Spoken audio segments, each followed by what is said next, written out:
What's up, 2026? Best channel for spiritual and intellectual honesty.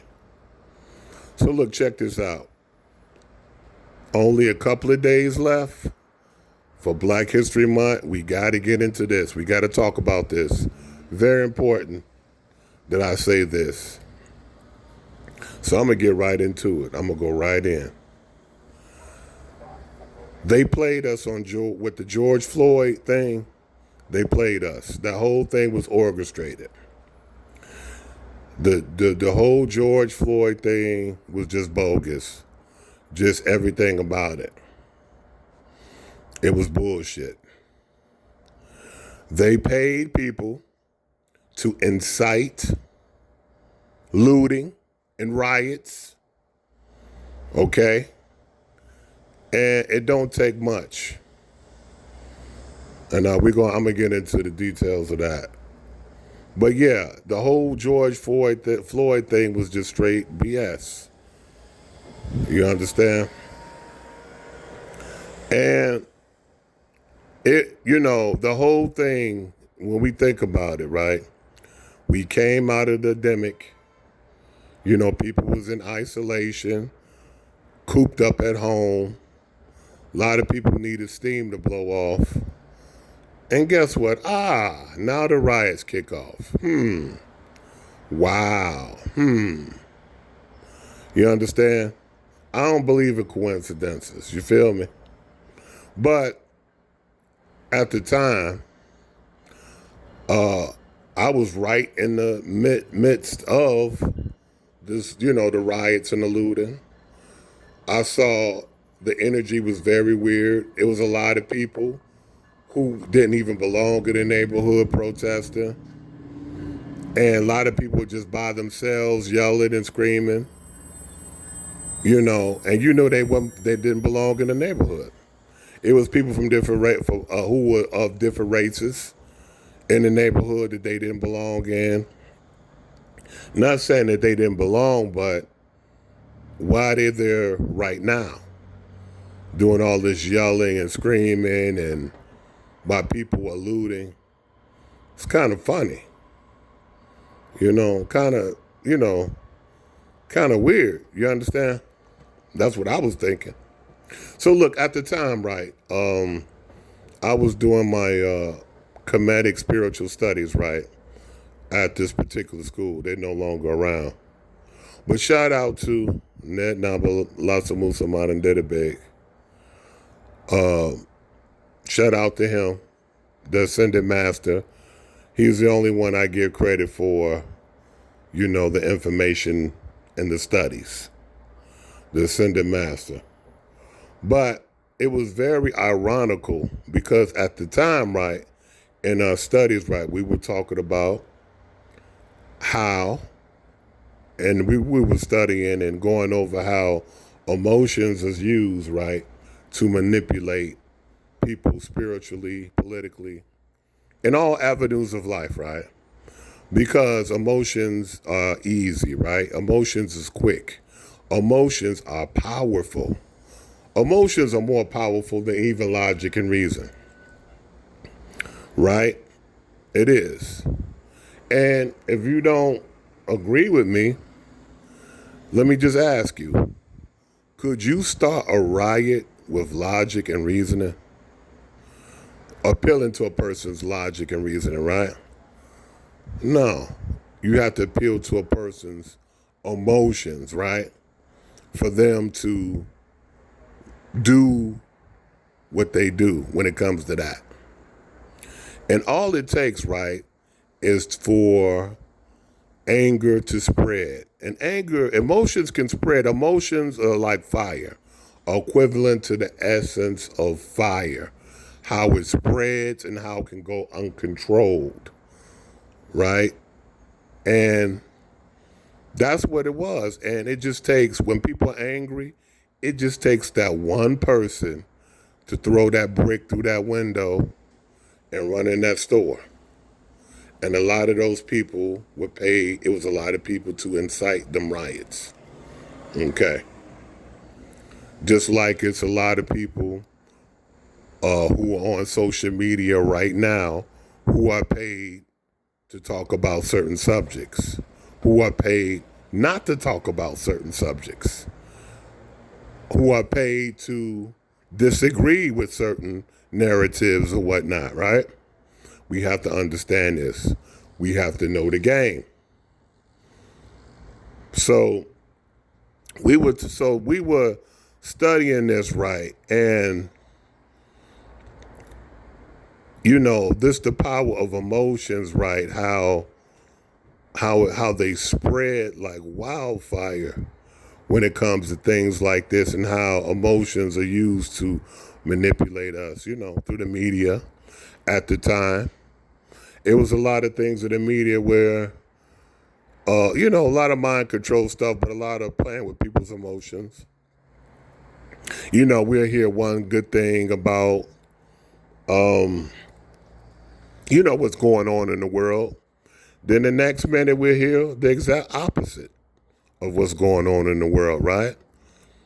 And this plays with people's emotions, like up and down like a roller coaster, which in this case is a very bad thing.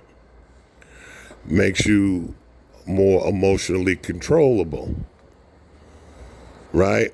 So we have to understand this, how when the next situation comes in, maybe we can think a little bit better. Because a lot of these neighborhoods, right? Neighborhoods that we live in, neighborhoods that our people lived in, neighborhoods that our loved ones live in, they don't have any grocery stores. They don't have, a lot of stores, period. There's always going to be liquor stores in the black community. There's always going to be churches in the black community. You understand? There's always going to probably be dispensaries or somewhere around, the black community. But, things that we need like Walgreens and a CVS and, the gas station, important things like that, right? A lot of these people didn't open back up. Some of the mom and pop places opened back up, but a lot of people didn't open back up because of what's going on. A lot of these companies, right? These corporations, it wasn't viable for them, right? They're not making money for them to for a grocery store to be in the heart of the urban city. It's not. They make less money. So why do it? You see what I'm saying? And it really got hard after the riots, right? So we were destroying our own community for something that was orchestrated. Who was mostly behind this, right? As far as this whole thing, the Black Lives Matter. And here's another thing. We have to start thinking. Who's behind these organizations? What they believe, right? Because when it comes to families, right? Black Lives Matter, they're not a family-based organization. They're Marxist-Leninists. Two women who are alphabet soup eaters, alphabet cereal eaters. You feel me? So that doesn't support the family, and that's what's needed in the black community is family structure.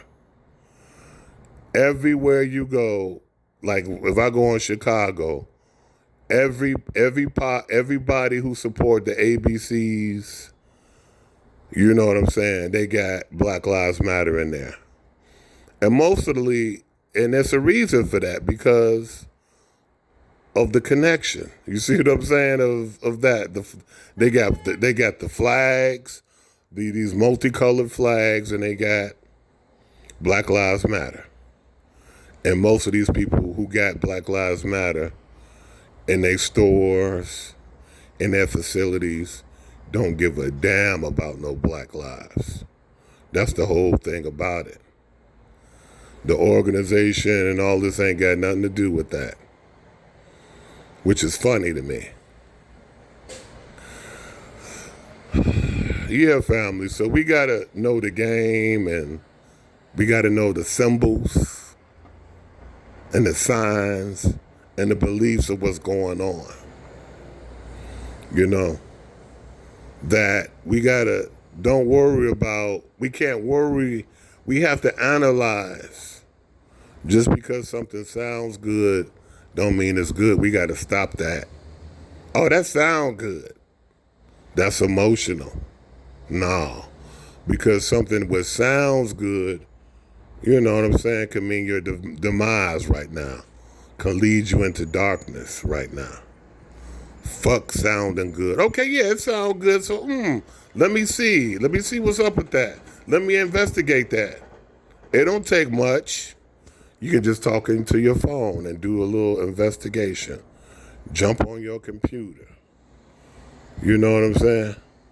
But man, don't be taking in these people who talking about they speak for you. We got to stop that in the black community, right? Was George Floyd, was he a saint?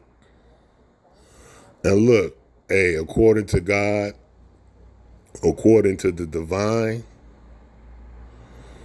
all life is precious, right? But man, did he deserve, for the person, did he deserve all what happened for him in his name? Or was this something that was orchestrated? Was this something that was created out of chaos? Was you pushed and prodded? You know what I'm saying? Was you given a artificial maze, artificial barriers to move down that way that you didn't see? Was you treated like cattle? Was you treated like an animal when it came to what to go, what to do, what to see, what to believe? Right? Because that's how they see you. That's how they see you. All right, we'll talk soon.